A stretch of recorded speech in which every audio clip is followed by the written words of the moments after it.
Sir అది ఏఎంహెచ్లో ఏఎంహెచ్లో ఉందన్నారు, అవి తగ్గిపోయాయని చెప్పారు సార్. పూర్తిగా తగ్గిపోయింది అన్నారు. అయితే ఐయుఐ కానీ ఐవీఎఫ్ కానీ మీరు రెడీ అయిపోయి ఐయుఐ కాదు ఐవీఎఫ్ఏ కుదిరితే డోనార్ అది చెప్పారు. కానీ మాకేంటంటే న్యాచురల్గా కావాలని అనుకుని వచ్చారు.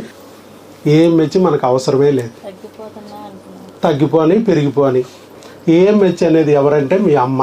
12 వారాలప్పుడు నువ్వు పొట్టలో ఉన్నప్పుడు, మీ అమ్మ కడుపులో ఉన్నప్పుడు నీకు 4 లక్షల అండాలు ఇచ్చేస్తే నువ్వు ఆడపిల్లవయ్యావు. ఇవ్వలేదు కాబట్టి మీ ఆయన మగపిల్లడు అయ్యాడు, అంతే. దర్శాలు అయిపోయింది దాని పాత్ర.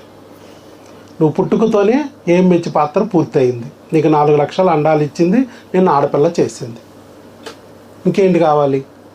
ఇంకా 4 లక్షల అండాలు ఇచ్చేసిన అమ్మ గురించి నువ్వు ఆలోచించక్కర్లా. నిన్ను కనేసిన అమ్మ గురించి ఏం ఆలోచించాలి?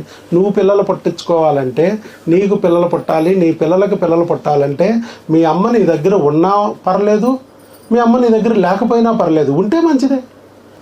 ఏఎంహెచ్ అనే పాత్ర ఏంటంటే మీ అమ్మలాగా నేను కనేసింది, నీకు 4 లక్షల అండాలు ఇచ్చేసింది, అంతే. ఇప్పుడు మనకు ఆ 4 లక్షల అండాలు అయిపోతే అప్పుడు అమ్మ అవసరం. మరి ఏంటుకు ఏఎంహెచ్ 4 లక్షల అండాలు ఇచ్చినా మాకు ఒక బిడ్డ పుట్టట్లేదంటే 4 లక్షల విత్తనాలు ఉన్నంత మాత్రాన మొక్కలు రావాలని ఉందా? భూమిలో 4 లక్షల విత్తనాలు ఉన్నాయి, మొక్క వచ్చేస్తుందా? ఏ భూమిలో యూరియా వద్దా, నత్రజని వద్దా, భాస్వరం వద్దా, పొటాష్ వద్దా? టైంకి 4 వర్షపు చినుకులు పడొద్దా? ఇవన్నీ పడకపోతే, ఇవన్నీ లేకపోతే మొక్క వచ్చేస్తుందా? విత్తనం రాదు కదా. మరి అవన్నీ ఎవడు చూస్తాడు? మా తాతయ్య చూస్తాడా? మేడమే చూడాలి. మేడము వాటిని చూడరు, ఒక ఏఎంహెచ్ చూస్తారు. ఆ ఏఎంహెచ్ చూసేసి ఐవీఎఫ్ అంటారు, ఐవీఎఫ్ చేసేసి ఫెయిల్ అయిపోయింది అంటారు. ఫెయిల్ అయిపోయింది కారణం ఏంటంటే ఏఎంహెచ్ తక్కువ ఉంది కాబట్టి ఫెయిల్ అయిపోయింది అంటారు, మడతేస్తారు, పక్కకు వెళ్ళిపోతారు.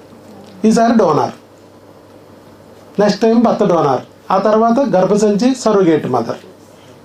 ఇలా ఏదో ఒకటి చెప్పుకుంటా వెళ్ళిపోతారు. అది వ్యాపారం తప్ప అది నిజంగా సైన్స్ కాదు. కాబట్టి ఇక్కడ మీరు గుర్తుపెట్టుకోవాల్సింది ఏంటంటే ఏఎంహెచ్ అనే దాని గురించి వర్రీ అవ్వకండి అమ్మా. మీ అందరూ ఇక్కడ ఉన్న ప్రతి ఆడపిల్లకి 4 లక్షల అండాలు ఉన్నాయి, భయపడకండి. నువ్వు ఎన్ని వాడినా, రోజుకి 10 వాడినా 4800 వాడతావు.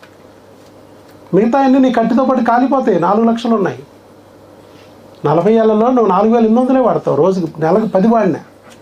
10 వాడాలంటే నువ్వు ఐవీఎఫ్ చేయించాలి. 10 అండాలు ఒకేసారి రావాలంటే 10 అంటే ప్రతి నెల ఐవీఎఫ్ చేయించినా కూడా నీ అండాలు అయిపోవు.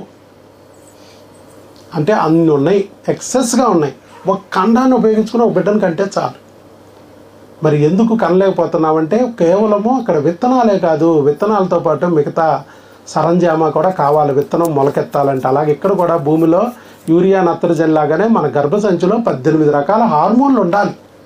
అవి ఉంటే అండం ఉన్న అండాన్ని బయటికి రప్పించడానికి, వచ్చిన అండం పెరగడానికి, పెరిగిన అండం పగలడానికి, పగిలిన అండం వీరికణంతో కలవడానికి, కలిసిన అండం పిండం కింద మారడానికి, మారిన పిండం గర్భసంచికి అతుక్కోవడానికి, అతుక్కున్న పిండం ఎదగడానికి, ఎదిగిన పిండం 9 నెలల వరకు గర్భసంచిలో భద్రంగా ఎదిగి 9 నెలలు నిండాక అప్పుడు బయటికి రావడానికి మళ్ళీ వేరే హార్మోన్లు రిలీజ్ అయ్యి బయటికి రప్పించాలి.